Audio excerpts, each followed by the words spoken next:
bonjour, excusez-nous de vous déranger. Est-ce qu'on peut vous demander comment est-ce que vous avez entendu parler de l'événement et... Sur Facebook. Sur Facebook? Ouais. Qu'est-ce qui vous a donné envie de venir? Bah, parce que c'était original. À quoi est-ce que vous vous attendez? Je sais pas justement. J'en ai aucune idée. Au moins on a juste parlé, je vais voir. Une sortie d'hibernation? Bonsoir, bienvenue. Merci. Et merci pour vous. Bonne soirée. Vous êtes deux, et monsieur est présumé. Et madame aussi. Bravo. Je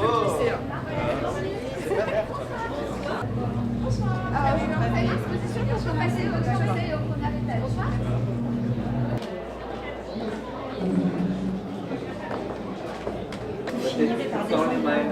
It's not unsafe.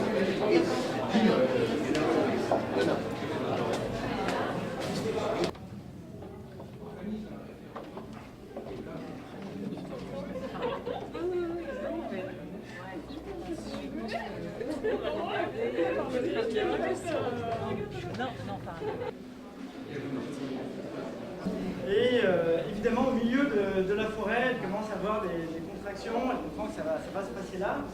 Donc son écuyer, un petit peu inquiet, part chercher du secours, il la laisse seule. Et ce qui devait arriver arriva, elle accouche au milieu de la forêt de deux jeunes jumeaux.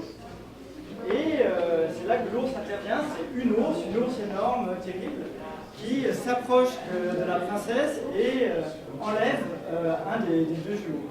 On lance la maison est dans la cave, on le met en prison.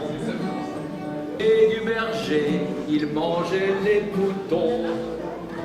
Le maire et monsieur le curé dirent en colère, il faut s'en séparer.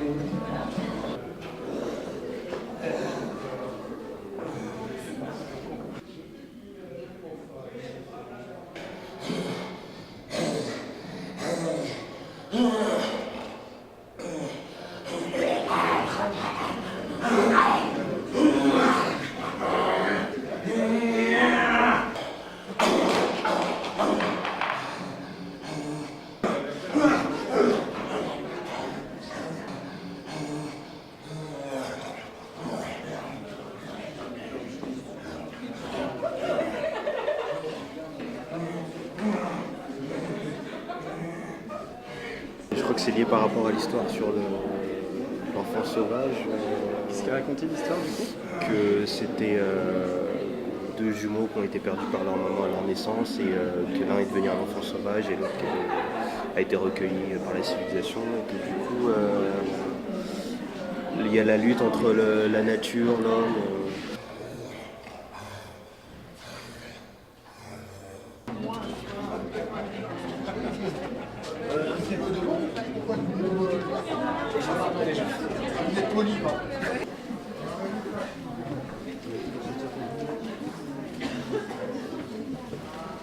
De ce que j'ai compris d'un documentaire que j'ai vu, c'est les boîtes de suie ou de je sais pas quoi, j'ai pas lu le texte, mais dont ils s'enduisent sur... je sais pas, j'ai vu un reportage, un docu je crois, qui avait dû passer sur Arte. Je me suis inscrite à la soirée via Facebook, j'ai eu des notifications diverses et variées, il y a un moment où le documentaire a été publié dessus et du coup je l'ai regardé. D'accord, ok. Voilà. Vous êtes parisienne? Ouais. La signification justement de ce symbole, apparemment, là ils ont été gentils ce qu'ils m'ont expliqué, mais sinon il badigeonnait tout le visage, tout le corps, et c'était un signe de fertilité. Justement, est-ce que c'est ça? Est-ce que j'ai bien réalisé? Grosso modo, c'était ça. Grosso modo, c'était ça. Je leur dis que je suis mâchureuse, donc je leur grime le visage pour représenter la fête de l'ours et donc la fête de la fécondité. Voilà. Alors c'était lorsqu'ils sortaient de l'hibernation, les ours kidnappaient des femmes et les badigeonnaient de suie en symbole de fertilité.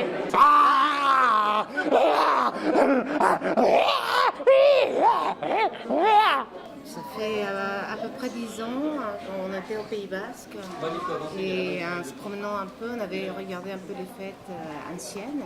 Et on avait appris à ce moment-là que de l'autre côté des Pyrénées, il y avait cette fête. Donc on s'était dit un jour on ira, donc c'est cette année.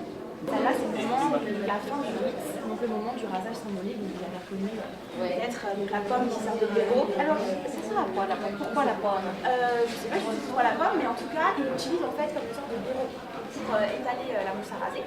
Ensuite, donc la hache en bois pour raser, mais comme c'est symbolique, pas une hache, mais une hache en bois. Et puis ici, ce qui va lui servir de pouvoir. Et juste en face, la blouse du vernis. Quoi d'autre comme objet? De l'ours? Des fêtes de l'ours, on en a vu un autre là-bas, mais je sais plus ce que c'était. Voilà, mon appartenance, c'est pas bien.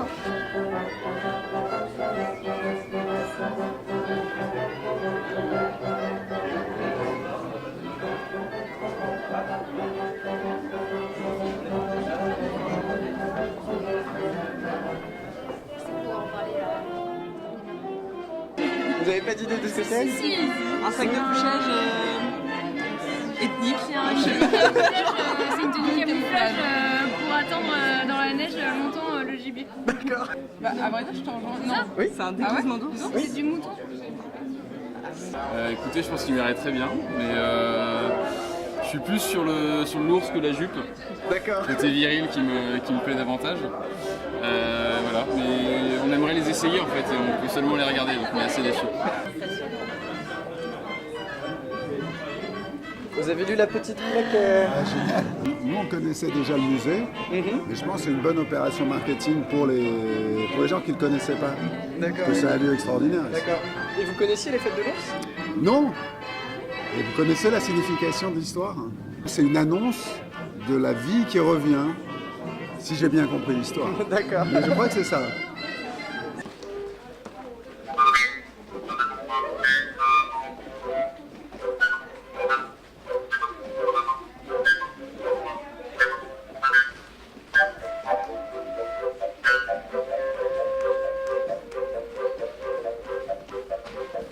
Je me demandais si c'était fait à partir d'un aspirateur, mais je pense que oui.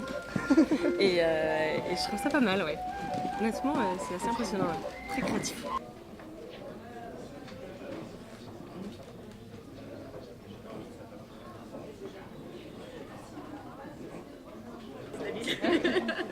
Non, bah non, il est... Ah, il a des griffes en plus.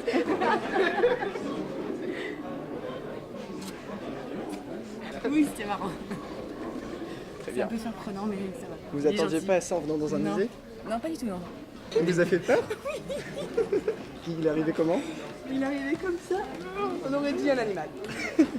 C'était un animal. En fait, il faisait une performance, il faisait de l'ours en fait. Il se comportait comme c'est pas juste limité. C'était vraiment, il était. C'était pas un ours. Ouais, vraiment. Ok.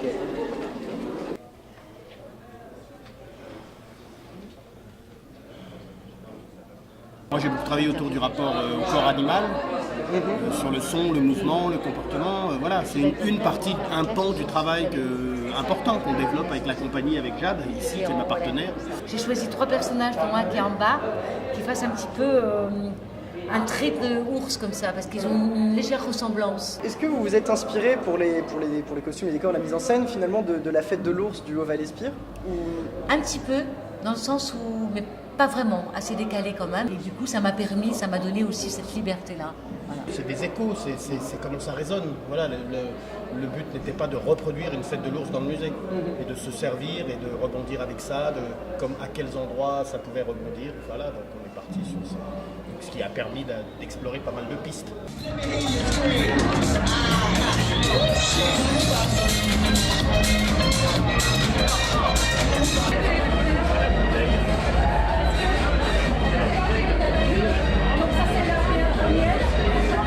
Vous l'avez goûté la bière de l'ours? Oui, j'ai goûté la bière de l'ours. Et alors? Elle est un peu légère, pour moi. Non mais c'est bien de boire de la bière light de temps en temps, hein. Ça permet de... voilà. Mais celle-là elle est bonne. J'ai pas goûté la blonde parce qu'il n'y en a plus. Ça veut dire qu'elle a du succès. Mais l'André est fort joli.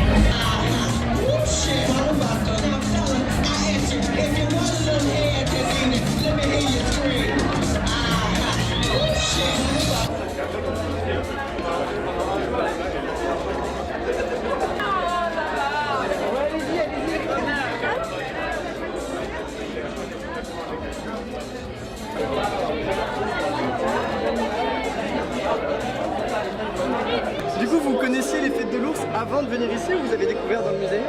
Non, on connaissait déjà avant, on a eu un cours là-dessus il y a 2 ans avec une super prof et voilà. Comment vous avez trouvé les pièces qui venaient du sud de la France et qui racontaient les fêtes de l'ours du Haut-Val-Espire? C'était différent de votre costume à vous? Un petit peu. C'est plein de bobos parisiens. Certains ont mis les pieds déjà dans un village dans les Pyrénées, mais il y en a plein d'autres, ils n'imaginent même pas comment c'est un village. On est pour que les fêtes de l'ours rentrent au patrimoine mondial de l'UNESCO. Le patrimoine immatériel, on a signé. C'est Benko. C'est pour bientôt. Je peux vous demander si vous avez vu le musée? Non, justement, on arrive à 21h30 et tout le monde a dit non, c'est fermé, il est 28, c'est trop tard. Voilà. Vous n'avez pas vu les pièces exceptionnelles qui venaient? On n'a pas vu les On a commencé par le bas et le temps qu'on marche un peu, qu'on passe truc et tout, on est monté et c'était fermé. Donc ouais, vous êtes déçus de ne pas avoir vu. On est extrêmement déçus. Steven, dis-nous quel était ton rôle ce soir?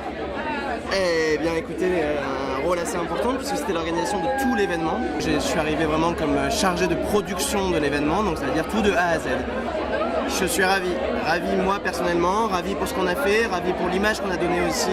On a eu 1575 réservations et on a eu plus de 1100 personnes qui sont venues. Les gens entrent dans le musée et découvrent différents espaces, découvrent un musée qu'ils connaissaient ou qu'ils ne connaissaient pas. Donc déjà une atmosphère, une mise en scène et en plus de ça on y a ajouté des objets qui nous ont été prêtés par les organisateurs de la fête de l'ours. Et là c'était une plus-value parce que du coup c'est comme si on avait les reliques. Et je pense que ça c'était très bien reçu et c'était aussi tout l'intérêt de la mission. C'est-à-dire que pouvoir faire en sorte que nos visiteurs puissent ressortir avec l'idée de qu'est-ce que la fête de l'ours et encore plus de comment est-ce que l'on fait une fête de l'ours dans le Haut-Val-Espire. Et donc du coup, ce qui s'est passé, c'est qu'il est venu nous voir à l'école et comme on est des premières années, il nous a dit vous serez sans doute intéressé par un mini-stage de médiation culturelle, donc venez au musée La Chasse et de la Nature, on va vous faire une activité de médiation culturelle. Je serais trop tentée d'aller voir les fêtes de l'ours. Ah mais ça c'est clair, il faut passer un week-end là-bas, en plus là ça a rien à voir, il y a juste le nom qui reste je pense, parce que c'est pas la fête de l'ours comme vous avez la faire quoi.